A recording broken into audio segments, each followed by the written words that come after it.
सिंध जे अवाम जूं उम्मीदूं असां मां वधी वियूं आहिनि। असांखे माज़ी खां बहितर कारकर्दगी ॾेखारणी आहे। करप्शन रोकण लाइ सख़्ती करणी पवंदी।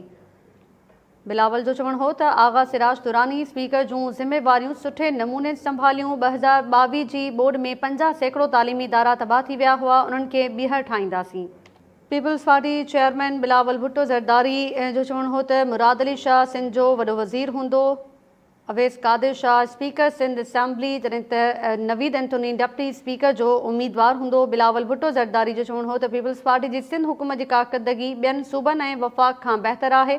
सुभाणे सिंध असेंबली जा चूंडियल मेंबर हल्फ़ खणंदा। सिंध जे अवाम जूं उम्मीदूं असां मां वधी वियूं आहिनि।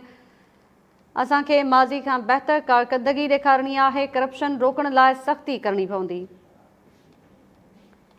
बिलावल भुट्टो ज़रदारी जो चवणु हो त आगा सिराज दुरानी स्पीकर जूं ज़िम्मेवारियूं सुठे नमूने संभालियूं।